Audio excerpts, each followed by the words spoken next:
¿Puede ser en algún lugar que vos tengas mejor señal, no? No, justamente estamos aquí porque el aparato está aquí afuera. Bueno, bienvenidos a Árbol Comunidad, en este ciclo de grandes conversaciones, donde nos proponemos que referentes y hacedores nos transmitan sus experiencias y sus saberes. Estamos hoy con Susana Moró. Susana es licenciada en música, es musicóloga, es la directora y fundadora de CAPEC, que es el Centro Andino para la Educación y la Cultura. Tiene un premio del Consejo Internacional de la Música en el 2009 y es la directora de la Embajada Musical Andina. Susana, muchísimas gracias por estar con Árbol Comunidad. Para nosotros es un placer que estés en esta segunda charla. Bueno, es también un gusto para mí de verte, de oírte, de conocerte y de poder hacer algo con ustedes. Muchas. A mí me gustaría empezar esta charla con esos 20 años que estuviste en Francia. Nos gustaría saber qué significaron para vos, cómo fue esa experiencia y si eso que hiciste en esos 20 años después fue evolucionando para lo que hoy en día es CAPEC. Bien, yo creo que en la evolución de una vida todo se liga, ¿no? Empezás con algo y eso te va llevando a otra cosa, otra cosa, otra cosa, que es lo que...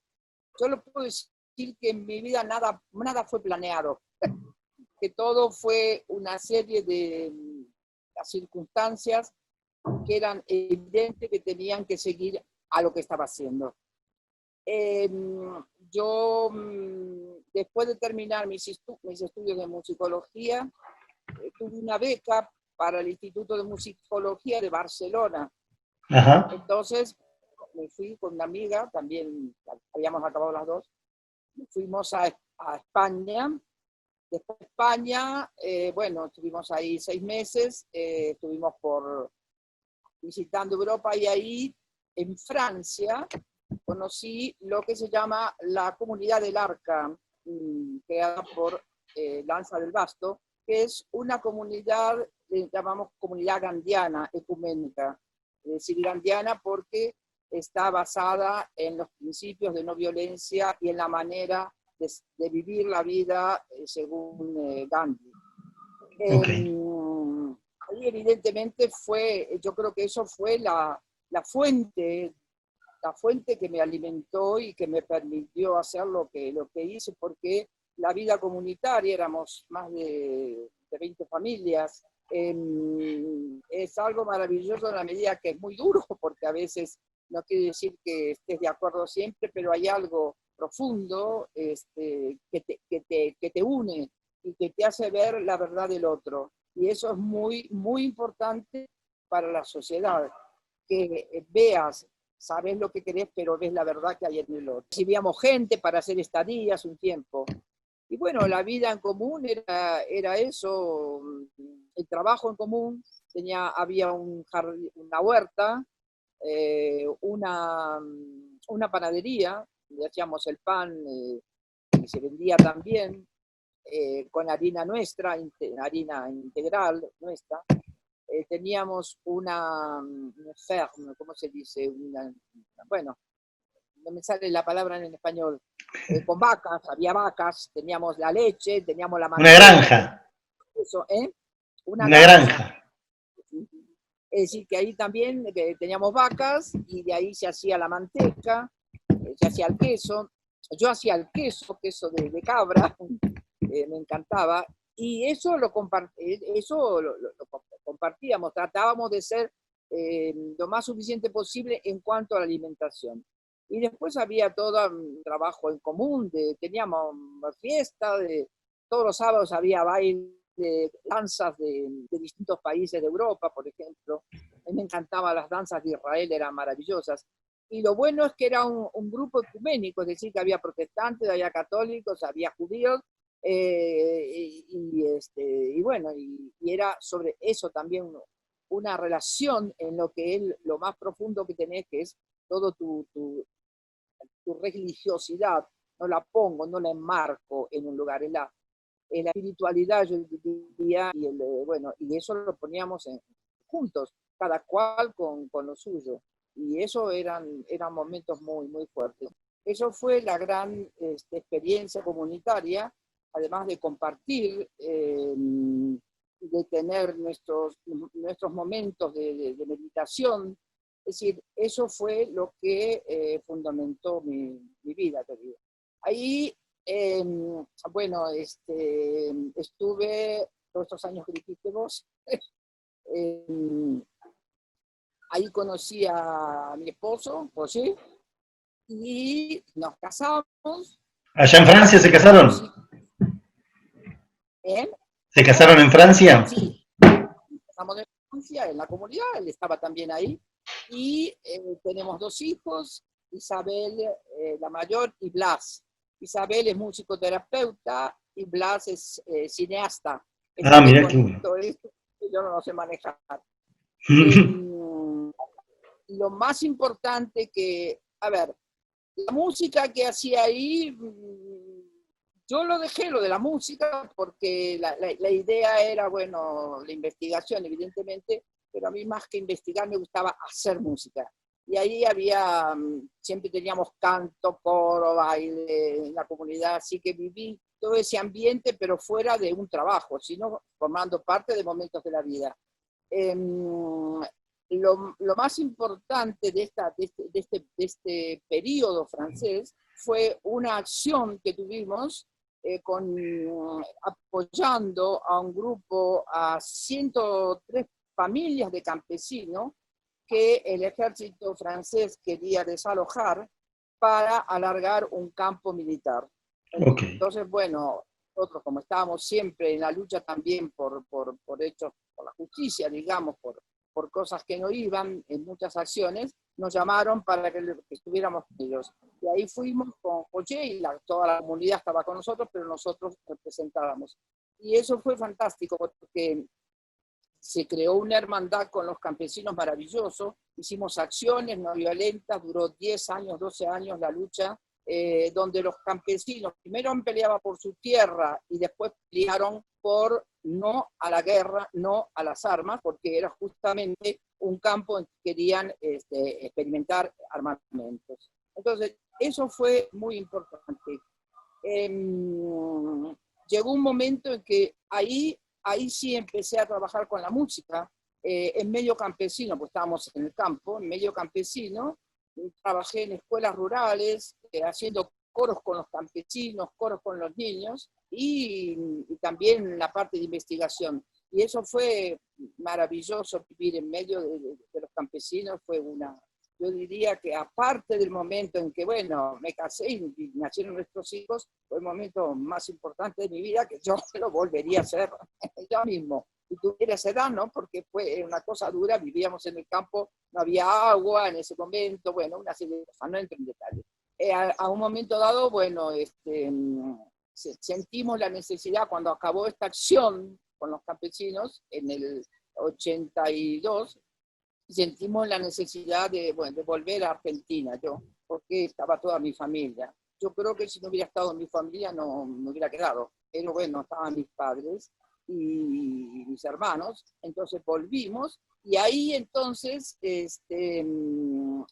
buscábamos un lugar donde pudiéramos seguir nuestra acción social, también en relación con la gente del pueblo. Yo no quería ni volver a Buenos Aires, no quería estar en Buenos Aires, no quería la ciudad. Y ahí alguien no sabemos cómo, yo digo que uno no elige el lugar casi te elige. Caímos en Tilcara, en la provincia de Jujuy. Cuando volviste de Francia, después de esos 20 años de ese trabajo comunitario y esa vida comunitaria que hiciste en el campo allí, volviste para Argentina y digamos, hiciste base en Tilcara, Jujuy.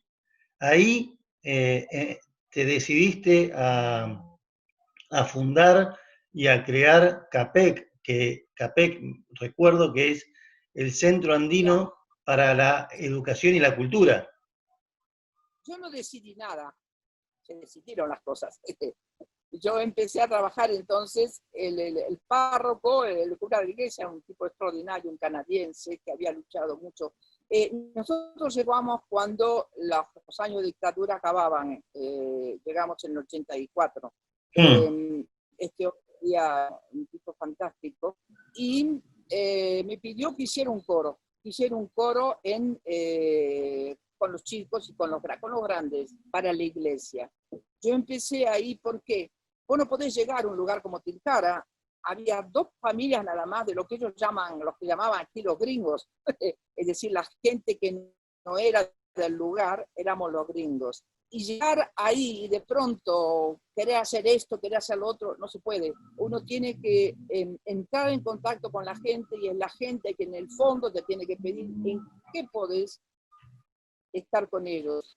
Uno no viene para trabajar por la gente, sino con la gente. Entonces eso lleva todo un tiempo largo, ¿entiendes? Eso nos llevó 2 años con mi marido para estar en las tareas que nos pedían, y bueno, y ayudando como podíamos. Bueno, hasta cómo empezó lo de la música, porque me hablas del Centro Andino, yo no lo creé. Sí, yo lo creé, pero ¿de qué manera? Llegaron, sí, ¿cómo te digo? Yo no había dicho que era música, pero bueno, el cura lo sabía y me pidió que hiciera eso. No había dicho que era música porque hay muchos músicos en esta región. Y bueno, una que viene de afuera y que dice que es música y que bueno, yo creo que era la única que tenía un título de música en toda la provincia, en la Quebrada. Entonces, a mí se me da, además de trabajar con los chicos en el coro y con los grandes, me traigo el piano que había en mi casa en Buenos Aires. Entonces, claro, en la casa tocaba el piano y ahí unas mujeres me oyeron y me golpean la puerta y me dicen, nosotros queremos eso para nuestros hijos. Eso era el piano. Bueno, enseñar el piano en un lugar donde sé que nadie va a tener piano, y no quería yo que tuvieran esos pianitos chiquititos de tres octavas que se compraban. Entonces, es ahí donde empecé, pero pronto derivé a los chicos al canto. ¿Por qué? Porque es lo más natural que tenés, lo tenés puesto ya el canto. Entonces empecé a trabajar con ellos en lo que fue canto. Y ahí, bueno, cuando se supo eso, empezaron a venir muchos chicos y ahí salieron los talleres que florecieron como si los regara. Es decir, creamos un taller de instrumentos andinos, un taller de canto, un taller de lectura musical. En esa danza teníamos 7 talleres. Ahí nació lo que fue después la Embajada Musical Andina, es decir, reunir a chicos de 3 países, Argentina, Bolivia y Chile, para hacer música juntos, para cantar juntos y tocar música. Esto fue una idea que surgió, el Centro Andino no existía todavía, que surgió de una reunión entre el presidente de la Fundación Música Esperanza, el maestro Miguel Ángel Estrella, la gente de la Fundación Air France y la UNESCO. Entonces, bueno, me acuerdo que me llama y me dice, me dice, tenés que armar un grupo con chicos de 3 países. ¿Y cómo hago? Arreglatelas, me dice. Bueno, yo me acuerdo que me tomé el colectivo, me fui a Chile, y ahí llegué el día del aniversario de los 5 siglos del descubrimiento de América. Yo llegaba a descubrir Chile, que nunca había ido. Y en Bolivia teníamos un pequeño grupo. Y bueno, la cosa empezó así y empezamos a ensayar. Una vez ensayábamos en Argentina, otra vez ensayábamos sobre un repertorio que yo buscaba, latinoamericano, y en general hicimos también música barroca, colonial de América Latina. Y de pronto, cuando venían aquí no sabíamos dónde recibirlos, y un gran amigo querido, una familia, un matrimonio ya ancianos, dijo, esto no puede seguir, tienen que tener una casa. Entonces se reunieron con 3 amigos, porque a nosotros nos ayudaron mucho la gente de Francia, cuando nos vinimos aquí. No teníamos trabajo, hacíamos todo de honor, entonces nos ayudaban. Dijo, hay que tener una casa para recibir a estos chicos de América. y nos compraron una casa, que es lo que hoy es el Centro Andino para la Educación y la Cultura. Es decir, que empezamos con la embajada andina, pero de pronto, bueno, era evidente que había que hacer talleres de esto, talleres de lo otro, trabajar más con los chicos, trabajar más con la música, recibir a músicos, y así se creó el Centro Andino para la Educación y la Cultura, que hoy, además, tiene una escuela de música, que esa se creó hace 10 años, donde hay 130 chicos de la quebrada de Humahuaca, que no es fácil, porque algunos vienen en colectivo todos los días que corresponde, y hay 130 chicos, más de 100 familias que participan de la escuela, y es algo que lo hacemos de una manera muy, no sé si familiar, pero cooperativa hoy día.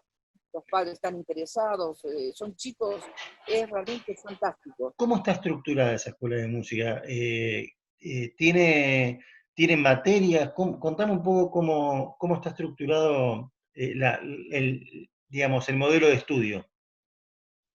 Mira, nosotros empezamos al principio con talleres, es decir, que venían los chiquitos, hacían un poquito de música, un poquito de danza, un poco de teatro, y de pronto hubo una necesidad muy grande, una demanda de hacer solamente música. Entonces, la escuela de música, ¿qué es? Es muy libre, digamos, muy libre, porque los chicos vienen 5 o 6 horas por semana.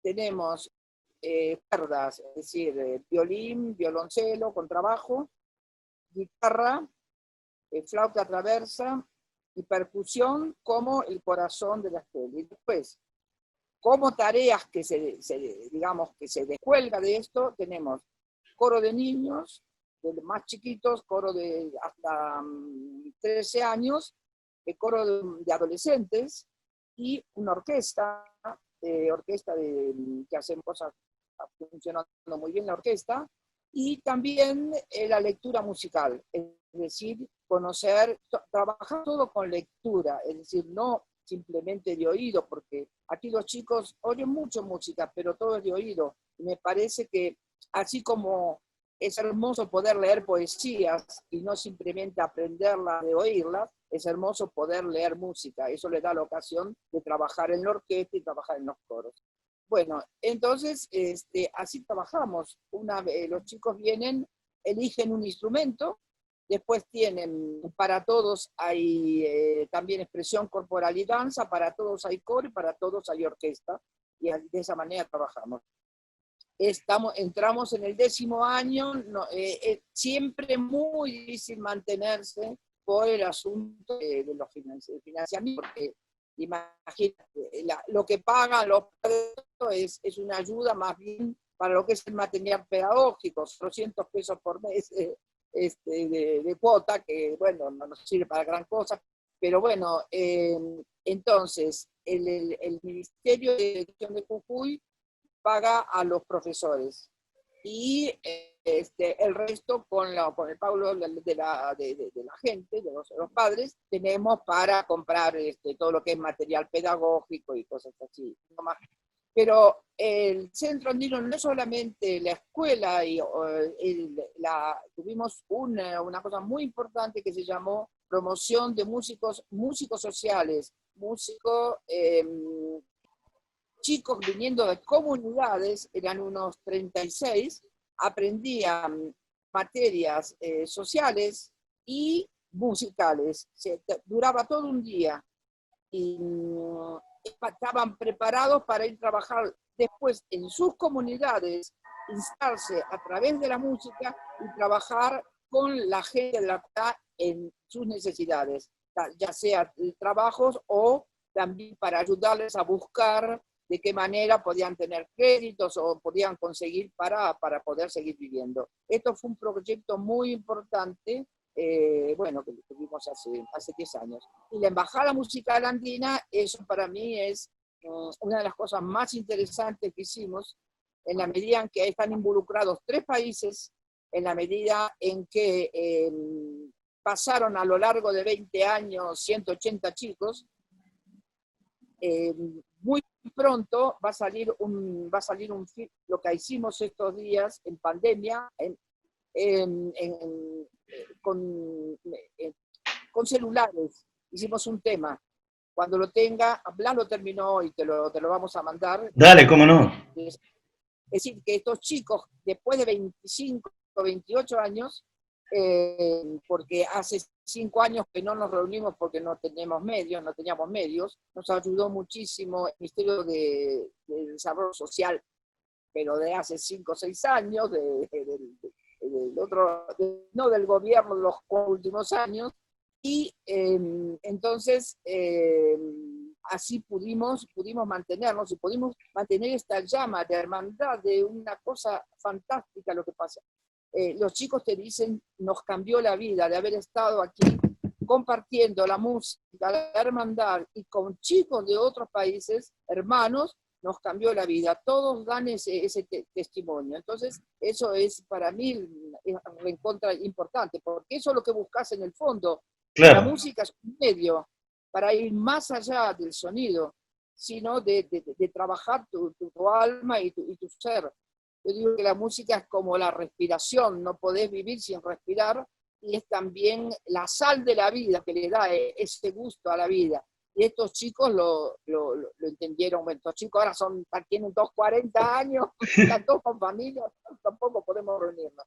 Entonces, esos fueron interesantes. Además, el Centro Cultural trabaja también, tenemos conciertos, tenemos conferencias, seminarios, bueno, no hablo de este año porque se cortó todo en marzo, es decir, que hay un trabajo muy fuerte, eso es Blas, el que trabaja en toda la parte cultural, y hace que hemos posicionado la Quebrada de un lugar donde saben que hay movimiento cultural, del teatro, pasando por la música, pasando por los cursos de, no sé, de filosofía, de todo. Es decir, que hay un centro que le da vida a todas estas cosas que no había aquí en Tilcara, ¿no? En La verdad que suena muy interesante todo lo que contás por cómo fue creciendo el centro andino y qué oportunidades le da a los chicos de la región para capacitarse y vivir la música como vos contás. Hay un proyecto que a mí me interesa mucho también, que es La Voz de los Sin Voz. Ese proyecto creo que está también en conjunto con la UNESCO, en una parte. ¿Nos contás un poquito de qué se trata? La Voz de los Sin Voz fue un proyecto, ya no me acuerdo, hace 10 años me recuerdo, donde se trataba de hacer un relevamiento musical y social de distintos temas. Por ejemplo, el primer tema fue la relación de la música con el trabajo de los campesinos y el empleo de los instrumentos para ciertos momentos de la vida y de sus trabajos. Por ejemplo, tenés lo que le llaman ellos la trompeta, que es un instrumento bien de 5 metros. Eso se usa en ciertos momentos del año. Por ejemplo, hay instrumentos que no se pueden usar en invierno porque atraen el viento, hay instrumentos que solo se puede usar en verano. Entonces, eso fue un trabajo que hicimos en una comunidad a la que se llega a 10 horas de marcha desde Tilcara. Y eso lo hizo un grupo de promotores sociales, estos músicos sociales que yo te contaba, con ayuda de antropólogos. Bueno, yo dirigía el proyecto, y a eso le siguieron 3 discos más. Eso tiene libro, disco, y bueno, esto no está a la venta, fue una distribución que se hizo, y para eso usamos con la ayuda de la UNESCO. La Voz de los Sin Voz, la Embajada Musical Andina participó de un gran concierto que hubo en el Teatro Colón para presentar todos los populares que habían estado en los 3 discos, y La Voz de los Sin Voz tuvo un espectáculo en el Teatro Colón junto con nosotros. Pero la Embajada Musical Andina no es La Voz de los Sin Voz. La Voz de los Sin Voz es un programa que se hizo, pues sí, como tú dices, con ayuda de la UNESCO principalmente, y otros, ¿no? El Ministerio de Relaciones Exteriores trabajó muchísimo en eso también. La verdad que Suena muy, muy interesante todo lo que contás, Susana, porque se ve primero la pasión que tenés, que seguís trabajando con la formación de un montón de chicos y adolescentes y jóvenes, que la verdad que se te ve como muy apasionada, aunque a veces la tecnología nos juega un punto en contra que se traba tu imagen, pero se te escucha perfecto y nos podemos comunicar de alguna manera.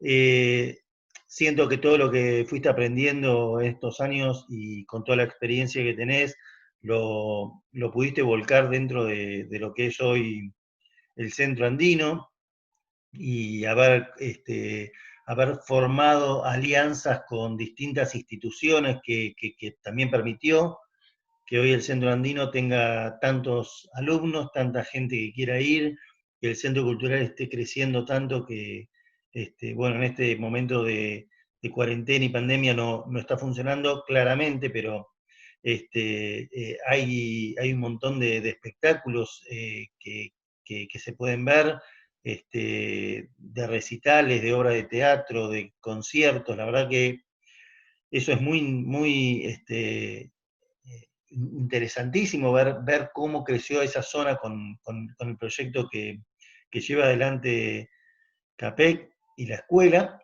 Y yo veía un poco algunas cosas que estabas comentando y algunas cosas que fui investigando también. Esto que vos decías de por ahí fortalecer a partir de la participación activa, digamos, incentivar la imaginación creativa, creo que esos son uno de los fundamentos del Centro Andino, esto de el derecho a aprender arte, y la posibilidad de transformarnos y transformar. Algo que me parece que, que es valiosísimo y que tu experiencia como licenciada en música y que tu vida está dedicada a la música, me parece que el hecho de poder comunicarle a los demás todo eso y transmitirle a los demás todo eso, eh, es un tesoro increíble que tiene la gente de Tilcara y nuestro país, claramente. Mira, yo cuando hablas de creación, sí, los chicos no vienen a la escuela forzados, es una elección que hacen desde los 4 años. Y, y ahí está, como yo digo, la sal de la vida, de poder crear ellos mismos. Estamos trabajando también con filmaciones, con plas, han, han, han hecho cuentos, por ejemplo, han hecho obras de teatro, todas creadas, y también hacen música. Y lo que incentivamos es eso, la libertad dentro, que necesita todo arte. Después, cuando sean grandes, a lo mejor son profesionales y ya van a estar más enmarcados en algo, pero ahora necesitan sacar. Y aquí era increíble, cuando nosotros llegamos, un niño era difícil que te mirara a la cara, que te mirara a los ojos, siempre con la cabeza agacha. Yo lo puedo decir, hace 35 años que estamos. Y hoy vos sentís esos chicos, esa cara, ¿no? Desde hace un tiempo. Te voy a contar en un taller de pintura, porque también se hizo dibujo y pintura, una madre nos contó que una de las chiquitas, que tenía 6 años, entró a la casa gritando: mamá, mamá, me dejaron pintar una manzana de verde, ahora soy libre. Imagínate, en la Ay, una escuela tiene que belleza. estar siempre una broma. Muchos de estos, hay muchas anécdotas de ese tipo maravillosas, evidentemente. Entonces es eso lo que te da fuerza, ver que bueno, que sí, que es importante, ¿no? Contame, ¿qué proyectos tenés? Dos, tres proyectos que tengas bueno, para el año que viene, no sé. Hasta que no los tengo. No, el proyecto sería, sí, estoy pensando mucho en llegar a crear un grupo, porque me lo están pidiendo los chicos de la Embajada Andina, que ahora son grandes, de volver a hacer eso, con la ayuda de ellos, pero empezando con más chiquitos también de otros países. Pero es una idea en el aire eso, y otra idea, bueno, de agrandar todo lo que es la parte de la enseñanza, de la escuela, hacer algo más importante, en fin, no, pero proyectos, si te empiezo a contar los proyectos, no. Además, te digo, los proyectos están aquí, y los puedo contar cuando salieron. ¿Qué libro te cambió la vida? Yo creo que es lo mismo, yo creo que poco a poco la lectura vas avanzando y te va cambiando. Pero el libro que determinó mi vida fue el libro Judas de Lanza del Basto. No tanto por el libro, porque es maravilloso, pero porque pude conocer el trabajo de comunitario de la comunidad no violenta. Entonces eso sí cambió mi vida, porque mi vida se dirigió hacia ese sentido. Ese fue el libro pero si no, bueno, libros me gustan mucho. Tengo uno de mis autores preferidos es García Márquez, y lo que también fue en ese momento que me ayudó muchísimo, igual ahora, es la poesía Federico García Lorca. Son mis dos. Cuando te dicen, si vas a una isla, ¿qué te llevas como libro? A ver. Los dos García Lorca y García Márquez. Si tuvieses que elegir entrada, plato principal y postre, ¿qué elegís? Mariscos. Mariscos. En la quebrada es imposible. Comida de mariscos y pescados. ¿Qué más? Plato ¿Entrada? Entrada, no, las entradas me da lo mismo. Entrada y salida para mí. ¿Y de postre qué elegís? De mariscos. Y como postre, no sé qué me gusta como postre. Me gusta, sí, me gustan los postres franceses, pero los pequeños. El mil hojas, por ejemplo, me encanta el mil hojas. El Paris-Brest es extraordinario. De los pequeños postrecitos chiquititos, pero mucho la pastelería francesa. Mucho. Extraño mucho. ¿Y un lugar para vivir? ¿Cuál sería para vos el lugar ideal, digamos? ¿Por ahí Estilcara o por ahí decís, no, me encantaría vivir en algún... Quisiera estar cerca del mar. ¿Cerca del mar? Cerca del mar. Y eso que nunca viví cerca del mar. Pero, la montaña no es lo mejor para mí. Y siempre viví cerca de la montaña, porque eso te digo, tampoco elegí dónde vivir. Lo que haces te lleva a vivir a un cierto lugar. Y bueno, en el Arsac, en Francia, era montaña pero pequeña. Aquí, imagínate, en la quebrada de Humahuaca. Pero yo, si tuviera que elegir, a ver, como digamos, como un sueño, sería el mar, cerca del mar, frente al mar. Frente al mar. Una cosa más, ¿cuál es tu música preferida? Cuando decís, me voy a poner a escuchar música, ¿qué es lo que primero se te aparece en la cabeza? Bueno, yo no, tengo una pasión, bueno, que es lo que también trabajé en el Instituto de Barcelona, Edad Media, Renacimiento, hasta siglo sexto, sí. Como mis hijos me dicen, vos, la música con vos se acabó en Mozart, casi. Y después todo barroco. El barroco, en este momento trabajé sobre barroco latinoamericano, que es una belleza única, y incluso con los chicos, incluso en el corito que tengo, de adolescentes, hacemos música barroco americano. Hemos hecho Y, también con la Embajada de Música Arandina, y en este momento me apasiona todo lo que es, todo lo que son los manuscritos justamente del siglo XVIII, XIX, de América Latina en cuanto al barroco. El barroco también me apasiona muchísimo. Bueno, por último, Susana, quiero preguntarte si hay algo que no te pregunté sí. y quisieras hablar y por ahí de algo que te interese, que no hablamos en esta charla. Yo creo que nuestra acción aquí también tiene una relación con todo lo que mi marido trabaja especialmente en eso, el medio ambiente y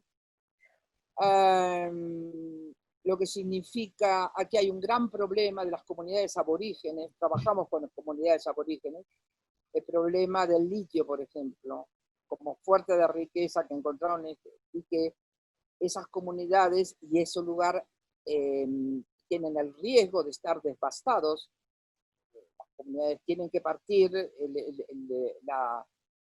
las salinas, que es, que es uno de los, digamos, tesoros de la humanidad, y aquí de Jujuy, estaría completamente seca. Hay un problema muy grande en cuanto a lo que es los proyectos mineros y el proyecto de litio.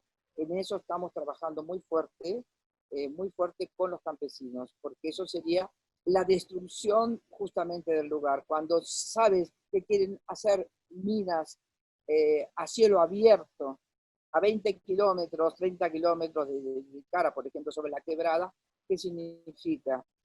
Esto desaparece, porque no podés vivir en un lugar donde te contaminas constantemente con toda esa porquería que significa una mina a cielo abierto. Entonces, esa es nuestra segunda lucha, tan fuerte como el trabajo musical, te diría, de trabajar con las comunidades y con la gente del lugar para ver cómo impedimos que eso llegue, porque eso sería el desierto aquí. Tenemos que irnos todos y esto cae, ¿entiendes lo que es? Entonces, esa es una de las segundas, nuestro otro eje de trabajo y de compromiso con esta región, es el medio ambiente y sobre todo la minería, ¿no? El problema de las minas y del litio. Espero que te hayas sentido cómoda con lo que charlamos y no haberte robado mucho tiempo. Desde acá, desde Árbol Comunidad, valoramos mucho todo lo que haces, todo lo que hacen en CAPEC, y la verdad que te agradecemos muchísimo el tiempo que nos dedicaste. Un gusto, también cuando me mandaste un poco el historial de lo que hacen me parece buenísimo también, y por eso que enseguida te dije que sí, evidente. Y bueno, lo único que falta es venir a visitarnos. Seguro. Apenas podamos, vamos seguro. Bueno, fantástico. Cualquier cosa a tu disposición, ¿eh? Igualmente para nosotros, para vos y para Blas y para toda la gente de CAPEC, te mandamos un fuerte abrazo desde acá y te agradecemos muchísimo esta charla que tuvimos. Bueno, suerte y hasta pronto. Gracias. La Embajada Musical Andina, te digo, eso, el proyecto salió a principios del 93. A fines de 93 teníamos ya un contrato para 15 provincias de Francia. Hicimos un viaje, eran 38 jóvenes, el más pequeño tenía 11 años, el más grande 18, era un promedio de 15 años, y estuvimos recorriendo 15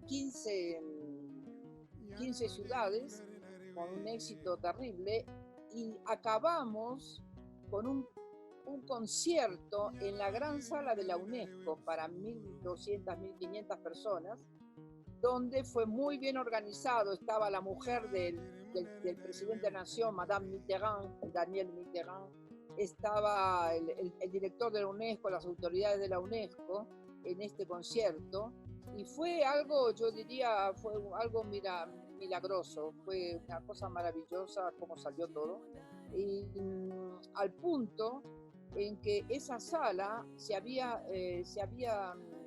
alquilado para este proyecto, porque se había pagado algo al UNESCO, y al otro día llama el director de la UNESCO, el doctor Federico Mayor, que era un humanista, un tipo maravilloso, todavía vive, y dijo: lo que hemos vivido en la UNESCO, nunca he vivido una cosa así en la UNESCO, porque la última canción fue la canción Con Todos.